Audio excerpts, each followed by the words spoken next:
I still smell the bleach on my hands when I remember the day I cut my own family off. Not with scissors, with a single text that lit the fuse on 20 years of bleeding money and guilt. My name's Ethan. I save lives for a living, but the one I almost lost was mine. I'm 34, night shift ER nurse, single dad to a 4-year-old named Ava who thinks monsters live in the drain. My apartment smells like antiseptic and strawberry yogurt. The fridge hums louder than the TV because I keep the volume low when she's asleep. I know every squeak in the hallway, every flicker of the hallway light that dies at 2:17 a.m. like clockwork. That morning I'd come off a 12 where we lost a kid to fentanyl. I still had his blood under my fingernails.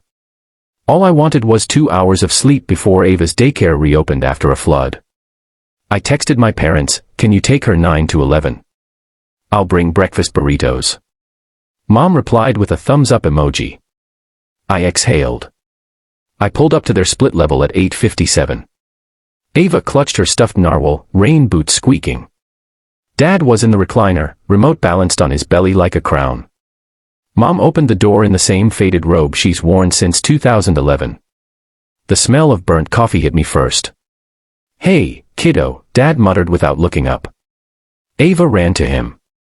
He didn't bend. Mom folded her arms. "We're not running a daycare, Ethan." The words landed soft, almost polite, like she was reading a grocery list. I laughed once, short. "It's 2 hours, Ma. I'm on empty." "We have plans," she said. Plans. The word tasted like plastic. Ava tugged Mom's sleeve. "Gamma, up." Mom stepped back. "Not today, sweetheart."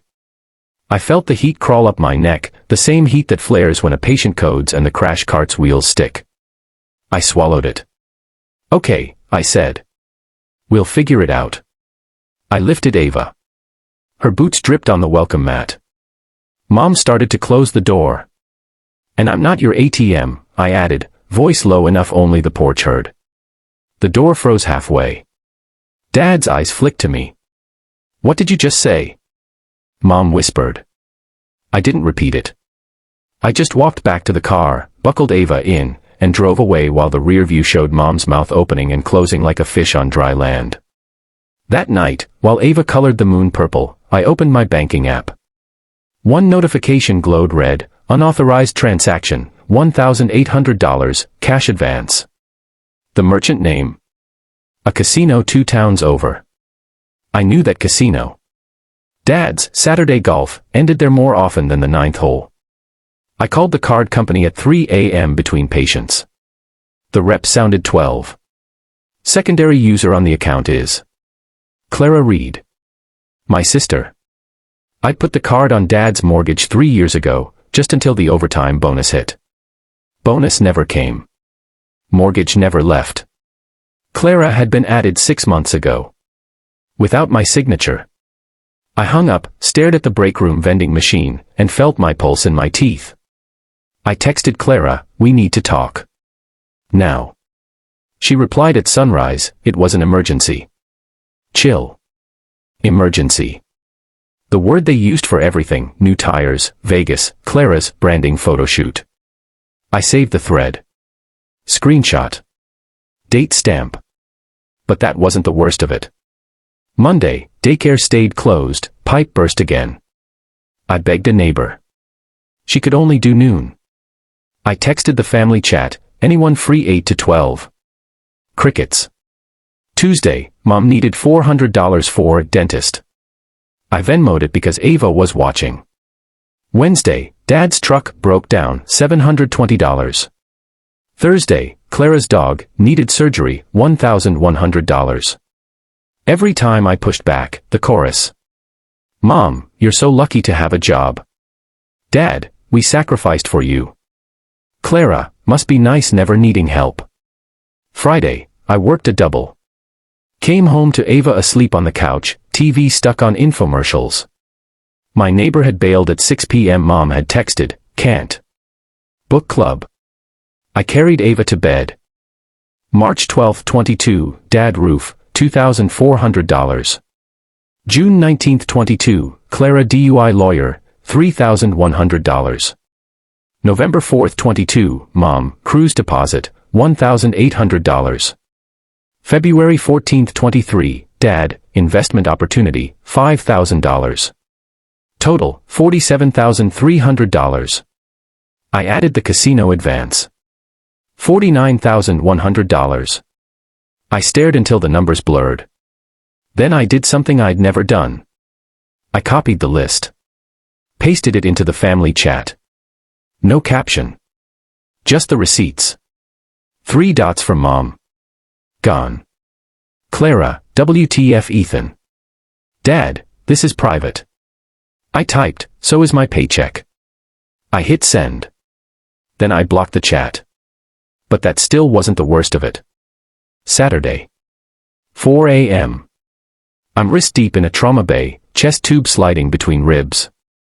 My phone buzzes against my thigh. Voicemail. Mom. Ethan. The bank called. They're starting foreclosure. If you let us lose the house, Ava will never forgive you. I drop the tube. Blood sprays. My partner swears. I'm shaking. I call back on break. Mom answers on the first ring. Finally. Put me on speaker, I say. Dad's voice crackles. We're 2 months behind. 3, I correct. I saw the letter. Silence. Clara, this is dramatic. No, I say. Dramatic is stealing from your brother while he's coding a 9-year-old. I hear Dad's breathing, wet and ragged. Mom, we'll pay you back. You've been saying that since 2021. I hang up. Hands trembling, I open the mortgage portal. Cancel autopay. Remove my card. Confirm. The screen flashes green. I feel nothing. Then everything. Sunday. Doorbell. 7 a.m. I open it holding Ava's cereal bowl like a shield. Mom stands there. No makeup. Eyes swollen. Behind her, Dad, Clara, and a man in a cheap suit, bank rep. Mom holds a manila folder. We brought the papers. I step aside. They file in like a funeral. The rep spreads documents on my coffee table. Foreclosure notice. Red stamp. Dad won't look at me. Clara scrolls her phone. Mom whispers, sign the extension. Just 6 months. I flip to page 3. My name. As co-borrower. Added last week. Without my consent. I laugh, sharp, ugly. You forged my signature. Clara rolls her eyes. It's a house. It's identity theft, I say. Dad finally speaks. We panicked. I look at Ava in the doorway, narwhal dangling. I kneel. Baby, go play in your room. She obeys. I face them. I'm calling the police. Mom gasps. Clara, you wouldn't. Watch me. I dial 911. Give the address. Report fraud. The operator asks if anyone's in danger. Yes, I say. My daughter's safety net. They arrive in 7 minutes. Statements. Signatures. Mom cries into Dad's shoulder. Clara tries to leave, officer stops her.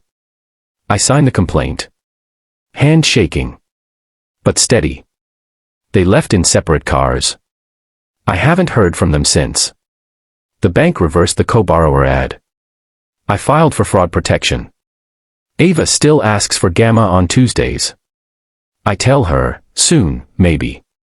When people learn to say sorry with actions. I kept the folder. Not for revenge. For proof. That love without respect is just another word for debt. So tell me, if your family forged your name to save their house, would you press charges? Or would you keep paying the interest on a loan you never agreed to? Drop your story below. I read every one.